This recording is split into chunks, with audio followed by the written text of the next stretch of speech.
Hello, everyone. Welcome to Thursdays at the Museum. I'm Ian Repnicki with the DIA, and today we're excited to have a studio visit with Jennifer Belair-Sakarian. Jennifer is an artist, an educator, and a writer who lives in Michigan. She received her master's in fine art in 2013 from Wayne State University in Detroit, and her primary focus is printmaking and mixed media approaches to art making. During today's program, you'll have the opportunity to ask questions. To do that, you'll just need to sign into your Gmail account on YouTube and leave a public comment. The questions today will be read by our hosts, Zach Freeling and Ani Garabedian. So let's get started. Thanks for joining us, and I'll pass it over to Ani and Zach. Thank you, Ian. Hello, my name is Zach Freeling. As Ian said, I'm a studio coordinator and instructor here at the DIA. And hi, my name is Ani Garabedian, and I am the community arts coordinator at the DIA.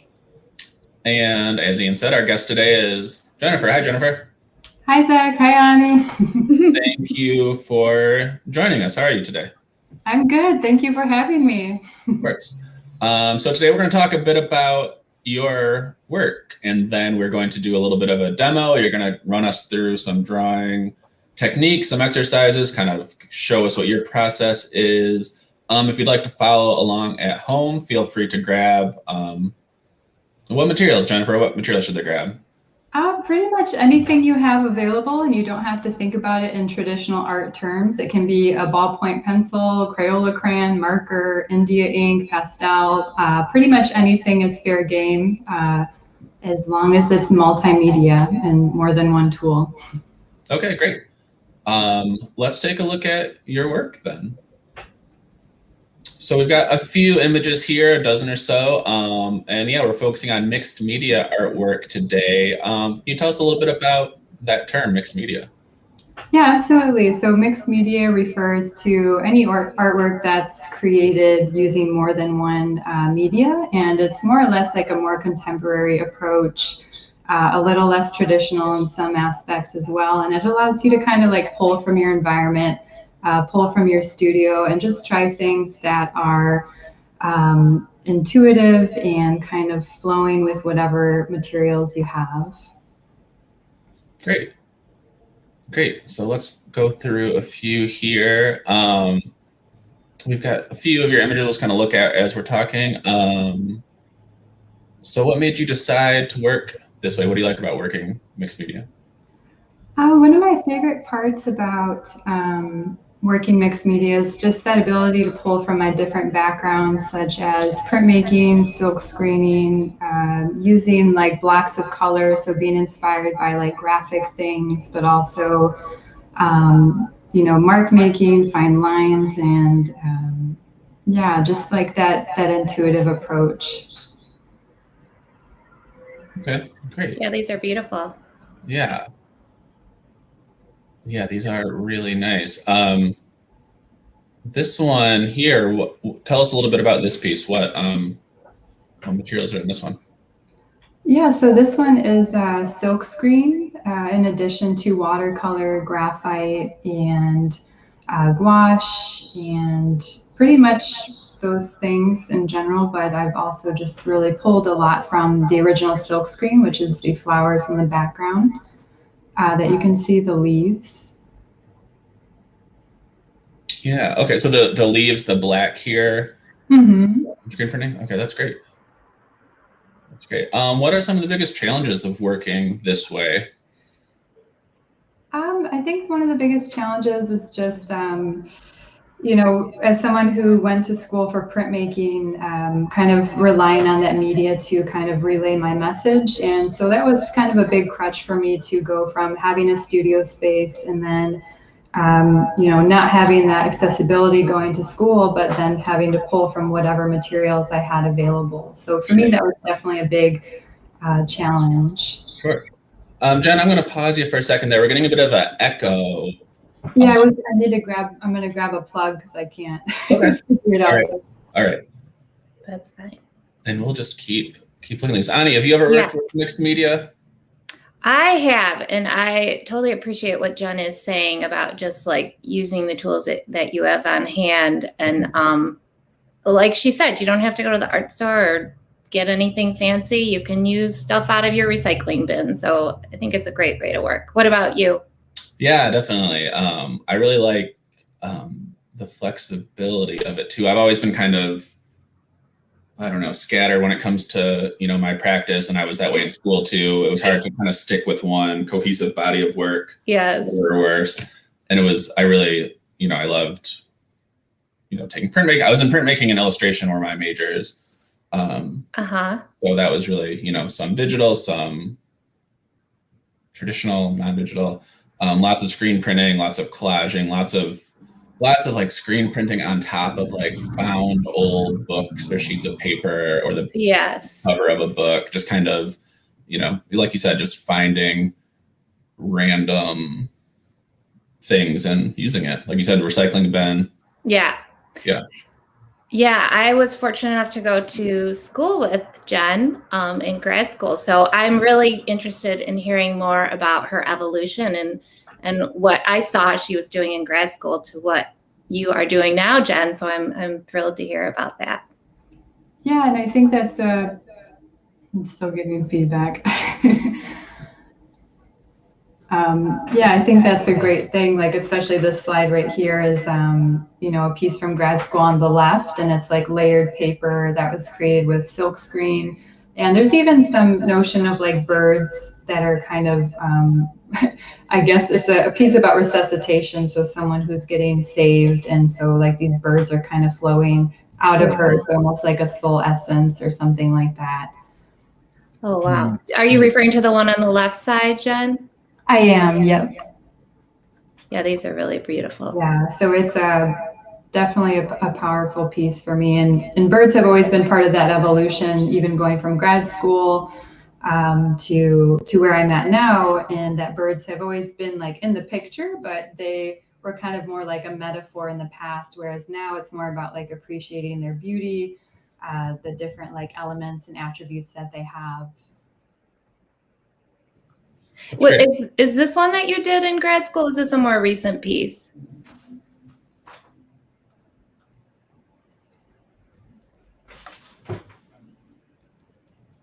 Because this one looks familiar to me, but maybe I have a couple of Jen's pieces. So yeah, she's been so kind to mail me some pieces, and her aesthetic is just I'm drawn to it. So that's great. Yeah, and we've worked with Jen a bit before. Back maybe 2 years ago, we did an in-person artist demo, doing some printmaking in the museum, and then when we switched to doing online artist demos, which there was a link to on the website where you might have registered for this. There's a nice video on YouTube of Jennifer demonstrating some of her work, some stamping, some printmaking, going along with this kind of stuff.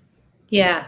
I actually just watched that recently to remind myself of her work. But yeah.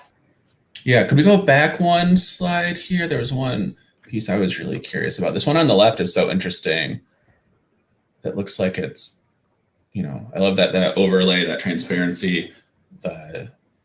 Is it vellum maybe? Yeah, it looks, I can see what you're saying, kind of, yeah, that transparent look. Yeah, it's really beautiful.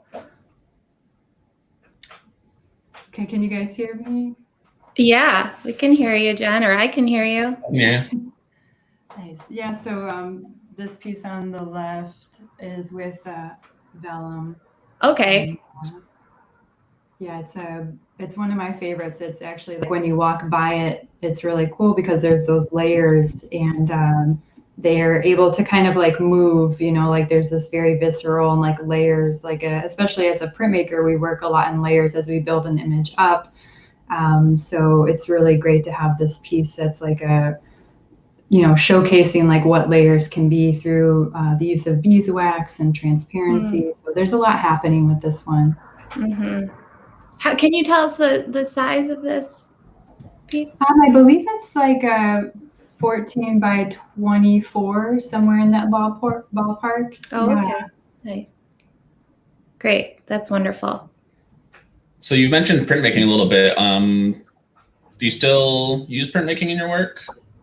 I do, yeah. So right now I do more of like an at-home studio setup. So where I'm working now is kind of in our spare bedroom, and I've just made do with what I have, and that was another lesson I learned from leaving the academic world. And so the type of printmaking that I'm able to do, and that I feel is like the most safe to do, because it does have a kind of a toxic history.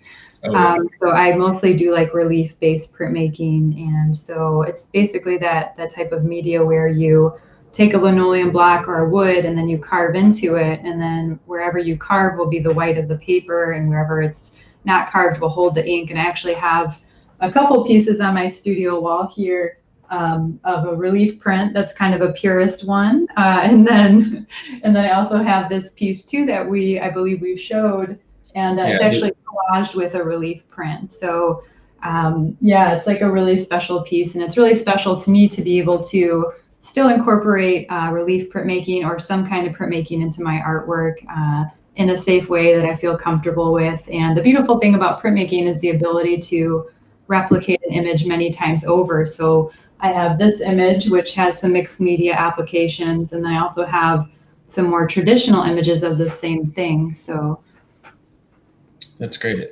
Yeah. Yeah, I was mentioning, Ani and I were chatting, and I had a printmaking minor actually when I was in school. And yeah, what you said about, your home studio and making that work, it is such a change, both in terms of, the inks and the toxicity of that, but also just, the presses and the environment for screen printing, having a dark room and a spray booth and so much space to, you've got these 24 by 36 screens. Yeah. Really, you don't know how lucky you are in school until you're in your house or apartment, think like, how can I do printmaking here? Oh yeah, for sure. And even this piece right here, the Silent Watcher one that's up, like the background with the red is all silk screened. And that was my first time silk screening at home. We live in kind of a rural area in Ann Arbor. And so I took some kind of local flora and fauna, and I pressed it between some books. And then I coated a screen with like the light sensitive material. And then I took the pressed flowers and then a clear piece of acetate, and then exposed it using the sun. And so it was like kind of a cool marriage to get like that idea of like Michigan native species and still having like some kind of impression that felt like it was still like a green or environmental art approach. And then other aspects like this wolf was like a collage piece from grad school. So it was just like being able to pull from my system and what I had that was actually available to me at the time, and just recycling old artwork, or like you both had mentioned, like printing on old books and all those different varieties that you can get. For sure. Yeah. Yeah. Thanks, Jen. I know you mentioned your studio space, so you're in a spare room in your house, I think you said. Yep. Yeah, I'm always so curious about hearing where artists are working and their studio practice. And could you tell us a little bit about like a typical day in the life of your studio? Yeah, absolutely. So for me, I do still have like this very much artist creative brain. So I struggle a little bit with routine and direction. Like I want to be free like the wind and just do things as they are. But that can't happen as much as it used to in grad school. So like having an at-home studio practice has been kind of a work in progress. So I'm super lucky and blessed because like the studio room I have, there's like a big tree outside the door, and I have like a bird feeder out there. So I'll be like making art, or I'll be in here tutoring some high school students for like art lessons, and I'll look out and I'll see like this whole show happening of like birds. And one time I even had like a red-tailed hawk like swoop down, and I was just like, typing or drawing. I was like, okay, this is getting really cool. So yeah, for me, it's been about like practice and just like using the time I have and structuring it, and like realizing that the things I'm doing outside of my studio practice are like just as important. So like if I'm walking, or, I try to think a lot about like health and consciousness and things like that. So how am I taking care of that part of myself while taking care of that creative part as well? Yeah, I totally can relate to that. It's hard to limit it to just a room or just a one point. It's like the way you kind of live as a whole. Not to put words into your mouth, but I call it studio creep. Oh yeah, I like that, because like I'll do some screen printing sometimes, and it will like be a poster design, and it will go out into like the bedroom, which is where my husband's working, or like on our bed or down the stairs, and it looks like it just went and creeped out. Exactly. And kind of speaking of that, so you're working in home, and I have an at-home studio too. So just wondering if there's any challenges to working at home and trying to balance, your studio life with your family or any other aspect of your life. Do you find any difficulties with that, or?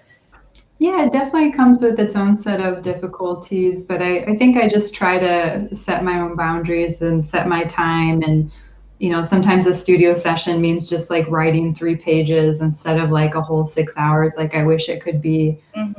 But for me, I'm super fortunate in Ann Arbor because we have like a ton of natural spaces. So like I'll find myself at like the Mathi Botanical Gardens, or even in my own yard with like all the many things I'm interested in. Like I really love gardening and just being in nature. So it's like I kind of have like a shiny toy syndrome where I'm like, oh, this is good over here. And I think it shows up a lot in my artwork, even if people can't see it. It's like I'm not just working on one thing, but I'm usually like working on many pieces at a time. So it's for sure a struggle, but I think just being okay with whatever you can dedicate yourself to, and realizing like even if it is like writing 3 pages in the morning about your practice, that's still something. Yeah, and I would imagine the things that are considered like non-art things, they're still informative. At least I have found, they still somehow creep back into your work some ways.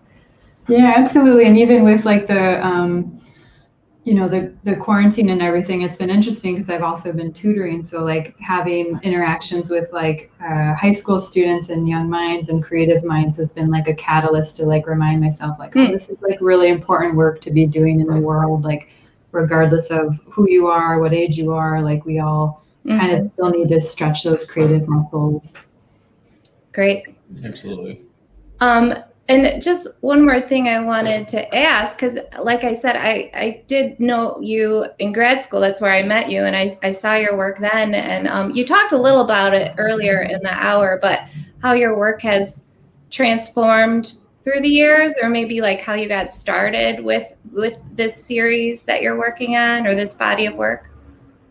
Yeah, absolutely. Like I kind of mentioned earlier, like a lot of birds and animal-based imagery have always been kind of some part of my creative practice. And the reason why has sort of evolved and changed and fluctuated throughout the years. And I think it's just like holding on to that kernel, or like the idea of what your work's always been about. Like it's still pretty much the same for me. Like in grad school, it's a lot about intimacy, or like relationships, or closeness with other people, closeness with yourself, and how, through like nature and psychology, like trying to understand the whole big picture of what it means to be a human. And I think that's still like exactly what I'm talking about, but maybe with like you change over time. So like I feel like how I've changed throughout my life is a reflection of like the artwork's kind of funneling through me and then coming out on the paper. Like I've always referred to my artwork as a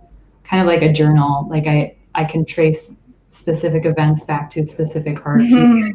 Yeah. And so it's just been cool to like look back at a work from 10 years ago. I'm like, oh, I remember that's when I was in Yellowstone, or like when I did this, or I saw this weird thing, or I've seen a fox once on the trail, and then I just couldn't stop thinking about them. So they're just like kind of funny diary pages that the person changes but stays the same, and the story changes and stays the same as well. So yeah, that's a great way to put it.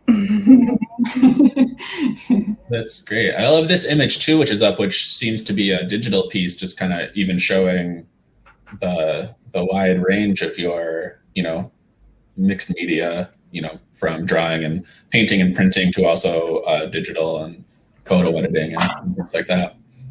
Yeah, absolutely. And I was really fortunate to work with a Ann Arbor-based photographer, Boris, and he kind of lent me this image of the Baltimore Oriole. And so as someone who's like thinking about how do you make artwork without having a ton of waste, I guess. Like, I don't want to say it that way, but I can't think of a better word. Like, can I make something digital that's like just as powerful as something that I make by hand? So I'm always trying to ask those questions, and just like, it's fun because it makes you kind of express yourself in this new way. And yeah, it's a really fun piece, and it feels different but the same. Absolutely. Yeah, it's interesting seeing what has in common. Great. I think now we're going to look at, speaking of birds, we have some photos of some images from the DIA's collection. Some of these are on display, some aren't. And I think, Jen, you found most of these just through the DIA's search function, where you can go in and search the whole collection, type in a keyword. I'm guessing you type in bird or birds. I did, yeah. It's amazing because there's thousands and thousands and thousands of images.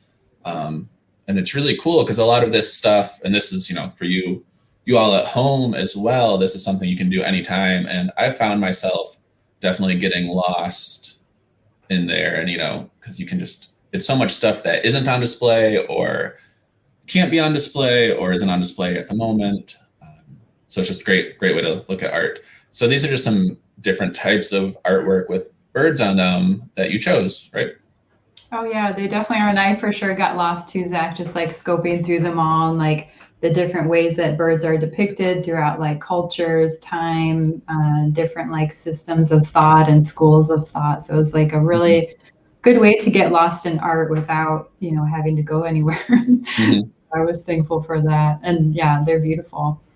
Yeah, and speaking of you at home, if you have any questions, feel free to type them up into the the comment box, the chat box, and we'll address them. But yeah, these were just so great, and it was great seeing too all these different types of bird images throughout history, all different cultures, different parts of the world, different medias. It's really cool to see all of these. Up to this one, which is a more contemporary one, it was neat that you chose this one. This is one that we've been doing classes online the past year, field trips, and with our community groups. This is a work that I've never seen in person, but it's one that one of our coworkers found online, and we've been using it to talk about in classes because there's just so much going on. It's pretty fun. And yeah, I love that one. The way the birds kind of look like a paper plane or a paper boat. Yeah. This one's forms. It's always interesting looking at pieces digitally online because you can't quite tell the scale. But then in this one, once I noticed these stamps down here in the bottom-ish right, that kind of shows you how big this is and what all these objects are, and you can kind of see it in a different way. Very cool. Yeah. Oh, I see like the cards in the bottom. I didn't notice that until now. Yeah, all sorts of little objects kind of on these glass shelves with this nice painting in the middle. It's great. So I think now we have, speaking of birds and artwork, I think we have some photos of some of your artwork with the birds that inspired it. Yeah, absolutely. So I have this piece here on the left. It's a mixed media piece that has the silk screen in addition to watercolor and graphite and India ink. And it's inspired by this beautiful little bird here on the right, the rose-breasted grosbeak.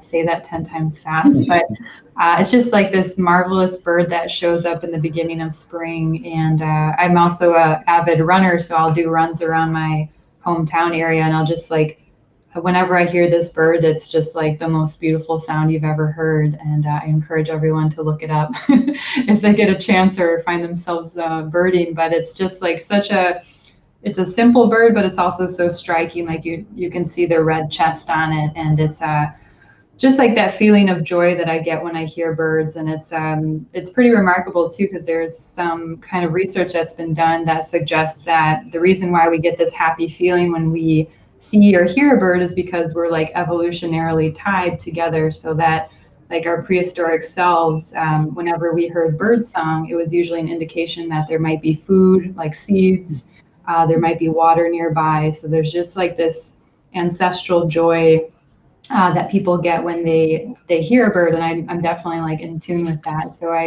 I'm really happy with this piece. I love it a lot. It was purchased, so I'm sad that it's gone, but I'm happy to see it here on this presentation. Oh, that's great. That's great about the bird song, and why we like it. Yeah. Yeah, and then this is another example, also another kind of like a bringer of spring, the eastern meadowlark. And it was my first time seeing them this year, actually, only about a couple weeks ago, just hanging out in the fields. And they really like open prairies and meadows. And again, they just have a remarkable sound. And you can kind of see some depictions of them. There's a portrait with the dark hair, and then there's kind of these four birds. And it's actually like a comment on climate change and how birds' bodies have had to adapt over time to become smaller because their destination from point A to point B is getting farther away, or it's changing because the climate's changing. So I was just kind of reflecting on, I believe it was an NPR study that I had listened to, but it was just like really interesting to me to think how in only a few generations time for the birds that their bodies had to change just to accommodate and to make sure there's future generations of these really beautiful little animals. Yeah, that's great. It's great seeing these side by side, and it's also nice too when it comes to drawing birds. It's nice too just seeing how you kind of pick a few key elements of the bird, like the red on the one prior to this. Mm-hmm. So those little details can add so much to any drawing. Just those, that little bit of specificity. Yeah, absolutely. And I think that's a good thing to bring up too, Zach, because it's like a lot of times when people want to draw something from nature, there's a lot of pressure to make sure that it looks 100% correct, that it looks exactly like a photo, when in fact it's not that it's more special, but it's the ability to go through the filter of you as this person and to be able to express it through your own voice, through your own system of mark making, and just realizing that ability in itself to express yourself is like really joyful, and nothing's really wrong in that aspect. Mm-hmm. You can't make a wrong mark. So I definitely want to encourage that to others. And on that note, I think that seems like a good segue to our art making portion. I think first you're going to walk us through some of the materials you have handy. Yeah, absolutely. So I have pretty much what you need is a blank piece of paper. I have some drawing paper and a pad, but you can use whatever you have around. And again, I just don't want it to be too descriptive. So any kind of blank paper, it can be even copy paper, computer paper, scrap paper, the back of an old drawing. And then getting back to mixed media, we kind of touched base on it before, but mixed media is essentially any art form that uses more than one medium. So media is plural, meaning many, and medium is one. So if you could see the whole span of my desk, you would see that I literally have like tons of things over there and tons of things over there. So it's just making sure you have at least a couple things. And like I mentioned, you could use like Crayola crayon or a marker, pastel, a ballpoint pen, pencil, graphite, charcoal. I even have some permanent markers too. So yeah, anything is fair game. India ink is great. Watercolor is great. And that's pretty much all you need to get started. So I think we're going to go ahead, and if you have everything ready, don't be afraid to mix things up a little bit. We're going to go ahead and check out a couple images of some Michigan birds. I believe we have 3 of them. So we have on the left, I believe, is a red-tailed hawk. And then we have our famous cardinal. And then in the lower bottom right, we have the green heron, which is like kind of this elusive bird that you don't see that often. And he definitely has this elusive look to him. So I figured to get started, if everybody wants to grab their sheet of paper, and the first thing you always want to decide before you start drawing is which orientation do you want your page to go? So do you want it to be portrait? Do you want it to be landscape? And thinking about which tool you want to start off with. So maybe you start off with one that you're a little bit more comfortable with. I'm going to try to choose something darker so you can see what I'm drawing, but feel free to use what's best for you. And I'm debating, I'm going to use actually this, I can't tell if it's charcoal or if it's a pastel, but I'm just going to go with it. So I think maybe we could start by drawing the, trying to think which one do I like the most. Maybe Zach, pick one. I love that cardinal. The cardinal, okay. Your take on that, I think. Yeah, absolutely. So we can go ahead and work on the cardinal. And now I have this like inclination to want to use red, but you don't have to. So drawing birds is no easy task. It's definitely something that takes practice, but again, this is all about expression and just playing around. And so for this first one, we're going to do a simple kind of line drawing, and I want you to kind of channel the spirit of spring and like what exactly does spring mean to you. I know that sounds kind of like a silly question, but if we think about like winter, fall, like there's different like feelings or movements or kind of energies that can come forward. So first, try to channel your your inner spring, even though it's a little chilly today. And then we're going to start off with a bit of a line drawing. So I'm going to go ahead and I'm actually going to use a red marker. And we'll just do kind of a quick line drawing together and just try to get kind of the basic shape of the bird. So the first thing I noticed with the cardinal are kind of like, what are the key attributes? Like, what are the key characteristics that if somebody looks at my artwork, even though it's kind of abstract, are they going to be able to tell it's a cardinal? So the main thing that pops out to me first is like, okay, cardinal has like this really cool little crest on its, you know, top of its head, right? So we know that's there. And that tells most people it's a cardinal. And so that's going to be my first set of lines. And then you can kind of just look at the image and follow along with your arm. You're not really trying to make a perfect image right now. We're just sort of playing. And the beak, I almost said nose, is a little orange. So it's hard for it to stand out. But I know cardinals have like kind of this very broad beak. So they have a beak that looks more like this than like a skinny one based on like the food that they eat. So that's something I know, and I'm just sending it off to those out there who are drawing with me. But so we know that information, we can kind of guess what does this beak look like. And I know, like I said, it's kind of like this big triangle beak. So we have that, and then we can go ahead and try to fill in some of the other areas. So we're kind of have like a cropped version of it. And I actually like that. I think the shape looks really good. And one thing to notice is like, it's okay to go over your marks many times. You don't have to draw like the perfect shape on the first try, right? It can be like you go over it many, many times just to get that final right touch to it that makes the most sense. So for me, that means going over kind of a few times and just like picking up on some of these different details that we might be noticing. And so now that I have this shape down, right, I have it, it's in marker. It's kind of like a nice little study. I can go ahead and try to define some more details. So I feel like mine's going to come off a little bit more animated than I intended, but sometimes that happens on the first one. But I know we have this beak here. So I'm just going to try to round that out a little bit. And then we have like the black chest. So since it's already like indication through color, I probably am going to go through with this in black. And that's just something you can be aware of, can think about. And we know a beak has a top and a bottom, so we can always like fill that line in. And lines can be like a solid line, or they can be like implied, so they can kind of like pick up and leave and then pick up again. So those are things to think about as you're drawing, and just know that however you're drawing, there's not really a wrong way to draw today. And so we have the beak. And then we have like this nice black area. So I'll probably go through in my permanent marker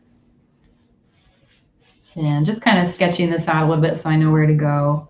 And I'm already noticing like the beak is really big compared to the crest. So for me, that's like kind of comical. I might go back and fix it, but I'm like, I don't know, it's kind of funny. It's kind of playful, and like they make a lot of sounds. If you've ever heard a cardinal, they're constantly like doing their thing and letting you know they're there and trying to talk to all their friends.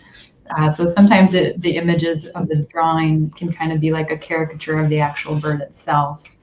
And so I have my red available. I might even like go in and try to use a different utensil now, and maybe that's going to be a permanent marker, or maybe I'm going to try to use the pastel that I have.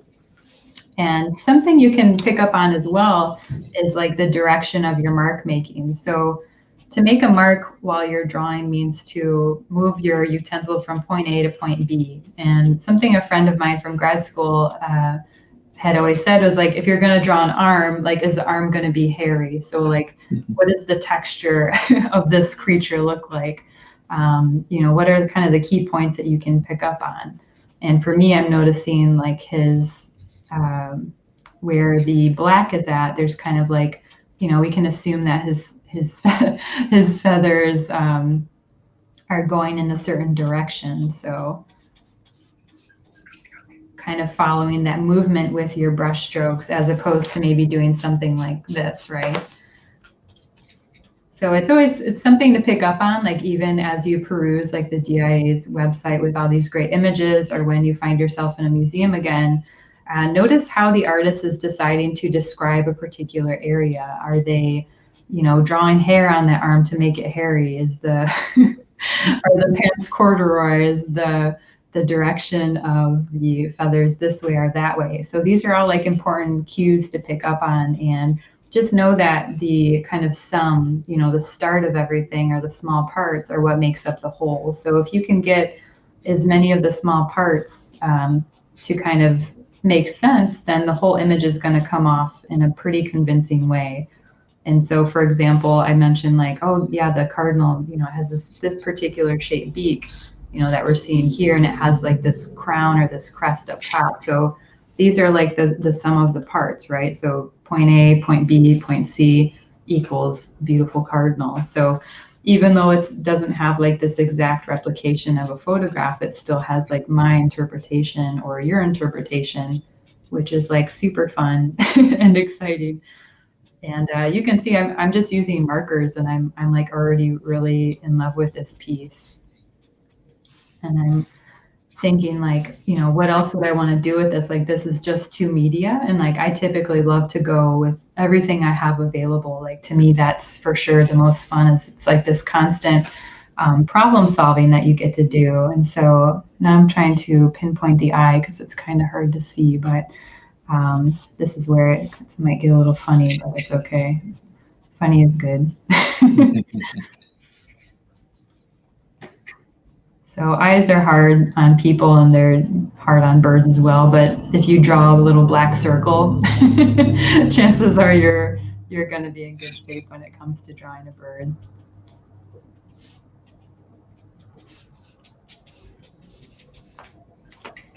And then it can even go back and use something like a colored pencil. I have this really nice red one. So even though you might not be able to see it like on the screen as much, it definitely has like this different effect to it. And I can go ahead and like try to fill areas in, and just kind of fine tune some sections. And I'm already getting like this really super funky bird that like looks like a cardinal but doesn't, and I'm super happy with that.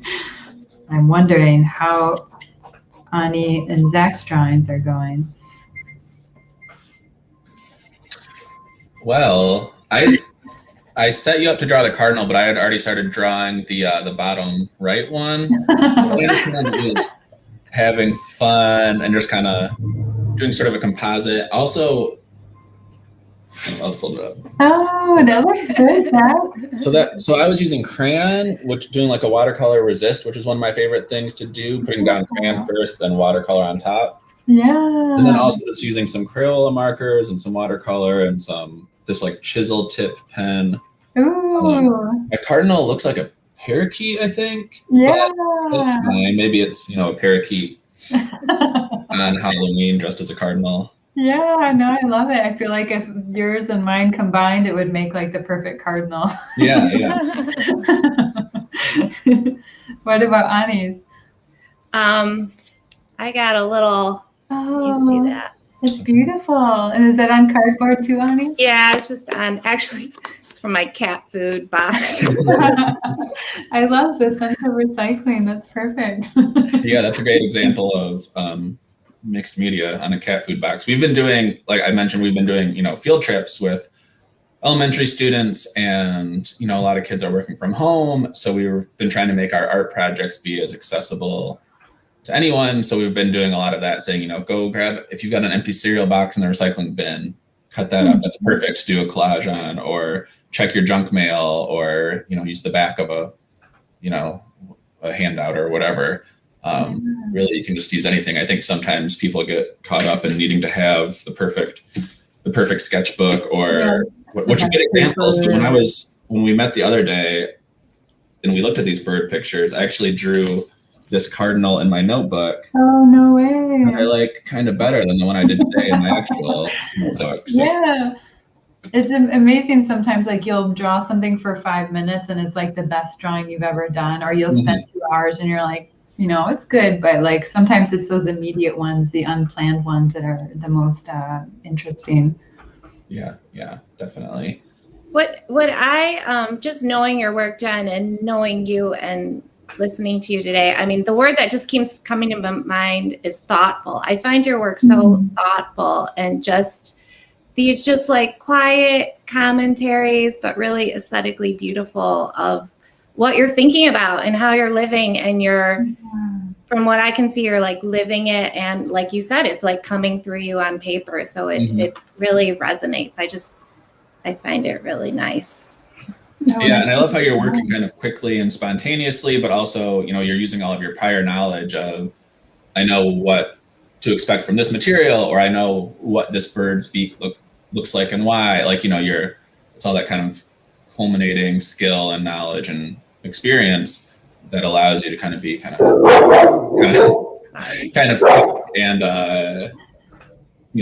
quick and improvisational and working intuitively like that. I think it's really interesting results. Yeah, absolutely. And there's something about like experiencing the bird, like I was mentioning, on like runs or hikes, and like, you create these almost like personifications for them, or like they start looking way different than you imagine, and you're just like, that's okay. It doesn't have to be this particular drawing. And it goes back again to like, drawing is just like this wild animal that sometimes you can tame it and sometimes you can't.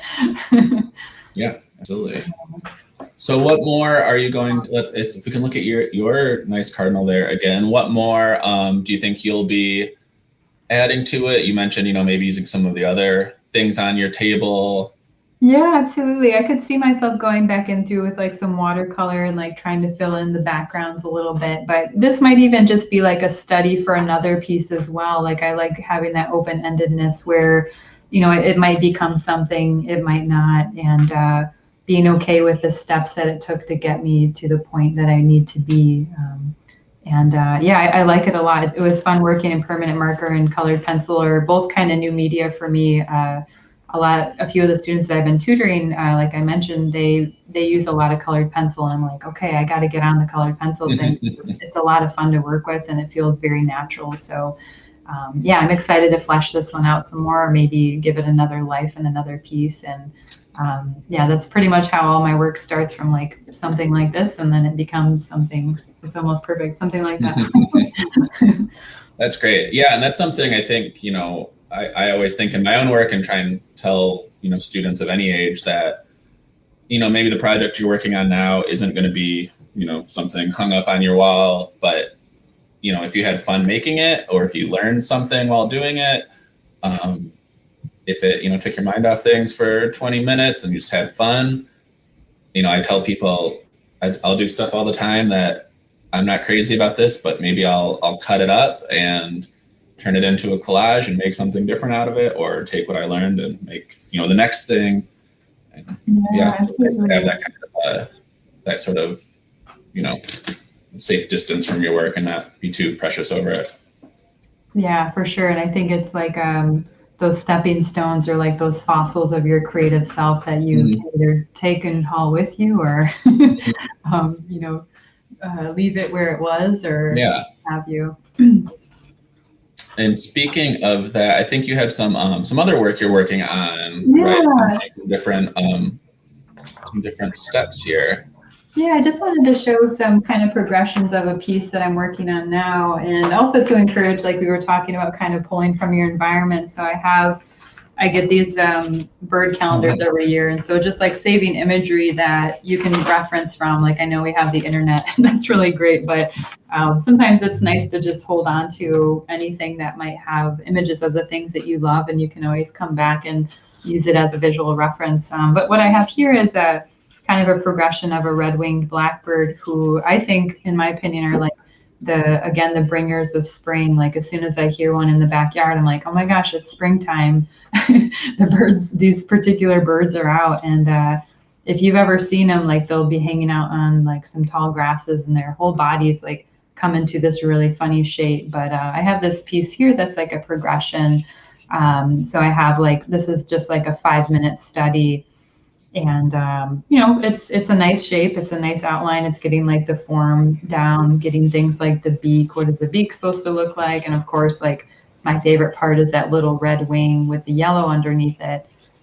That's super beautiful. And then I have like a secondary study. And this one is, I think it was like a 10-minute drawing. So again, it's like, getting down the movements, the way the hand is going to move, the way that I want like the shapes of the feathers or the mark making of the feathers to go, and what background detail is interesting to me that kind of creates this harmony that I'm going for. And then I have this kind of final piece, which, it doesn't really look 100% like any of the others, but for me, like those other pieces were more or less like a study of the shape, of the kind of experience of drawing this particular bird, and then also just bringing in my own kind of language that I like to use. Like I often in my work, there's a lot of repetition. So there's like images of like flowers coming out of mouths or, hands and things like that. And just like trying to show like peacefulness. And this one's actually kind of exciting because it has like some tape on it that I taped off. And like I used it as a guide, but maybe I'll keep some of it on there as well to just have like that ultimate mixed media piece. So there's like many tools that, we can use to kind of tell our story. And I think for me, like mixed media is just like the most fun to do that. And like this one is probably like 80% done. Like I'll probably do a couple more things with it, but I just use like drawing paper, even though it's wet media. And like I have this wrinkly back to it, but you can fix that, and if not, you can frame it and it will flatten it to look really nice. But I really love this piece, and I'm super happy to show it today. I was just going to ask you, John. You just, as you were talking about that, you showed you just used drawing paper. I was going to ask you if you're ever concerned with it being archival or the deterioration of it over time, or is that something that doesn't concern you so much? Yeah, I do. I definitely do think about that. I have a flat file that houses all my prints, and I'm always like, oh man, like I don't want anything to happen to them. But I feel like again, they're just like kind of those journal pages of like life that come out, and they're there. And if like I keep them, or if I sell them, or if I throw them away, like that's okay, because like that's just like a chapter of my life or a day in the life of a thought or something that had to like express itself inside me. So yeah, I am thinking about that, but I'm also like, I think through a lifetime of moving, I'm trying not to hold things too precious because I've always had to like get rid of stuff. So I'm like, it's okay not to have as much stuff. And I think that's almost why I'm gravitating to the digital world. But yeah, what's cool is like you could even take a photo of this piece and then start working at it in like Procreate or like another iPad program or something like that. So it's like, it's interesting to think about. Mm-hmm. Yeah, that could be a whole nother conversation. Preciousness. Yeah, absolutely. Yeah. Well, thank you for showing all your work. We've got a few minutes here. If anyone watching has any comments or questions, we've got a little bit of time for that. And in the meantime, Ani, any questions, or Ian, any questions? Ian and Ani, your names are Anna. Yeah. I'm just not realizing.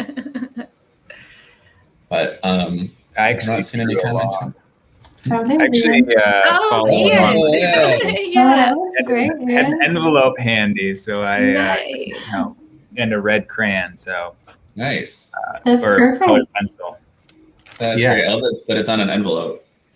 Yeah, I love that. It says, please recycle, so I did. Yeah. Great. Yeah. Yeah, and I think that's even fun too, because like you could, put a letter in that card and then send it to someone, and then they would be like, "Oh, what is this like junk mail?" And then they turn around and be like, "Wow, like somebody drew a beautiful bird." Yeah, Yeah, you can pay my water bill with it or something. Yeah. Oh my gosh, can you imagine? Yeah, what a great April Fool's trick that could be, sending someone a beautiful cardinal drawing. Expecting it. No, you should get a discount on your water bill if you do that. Yeah, right. That'll happen. So have you guys seen birds where you're at? Like I'm assuming you're in Metro Detroit area, or anything that you've noticed? The vultures. The vultures. I've been seeing there's a bald eagle or two on Belle Isle. I've seen a few times this winter, which is pretty cool to see. Yeah. So close by. Usually I have my windows open and I can hear I have all sorts of birds in the building next to me, and the vines all nesting and chirping away, but got them closed today.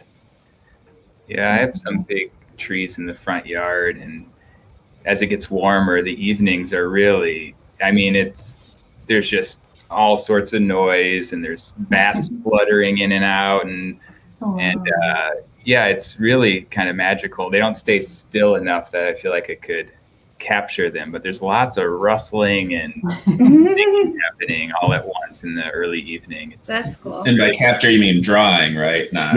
Yeah. We should have the pheasants coming in my neighborhood pretty soon. Yeah, those I are haven't always seen them in a fun. while, but those are always fun to see. Yeah. Oh, absolutely. I remember like when I was in grad school at Wayne State, I would go for runs on the DeQuinder Cut, and I remember seeing my very first pheasant in Detroit, and I was like, wow, like that was like when I first started loving birds too. So it's amazing how like the city is still able to foster like so much diversity, and like not just people but in life, and yeah, it's really cool. Yeah. Definitely. All right. Well, thank you so much for being with us today, Jennifer. I'd like to remind all the viewers that the museum is temporarily closed. Please check our website for more information about when we'll be back in. I believe it's tomorrow, but yeah, I think so too. Double check it. Yeah. Yeah. I think I just got that email as well. So it should be reopening tomorrow. Check the website though. It's great to get tickets in advance. That way you've got your spot secure and saved. So you can go look at some art. In the meantime, check our website for more art, and check Jennifer's website, jennifer-belair.com, or howdyjenbelair on Instagram. And tune in next week for Thursdays at the Museum. Our program will be a virtual tour and discussion on Detroit Style, the car design show that's up right now at the museum, which is really great, really interesting. Definitely recommend it. Thanks for joining us. Cool. Thank you.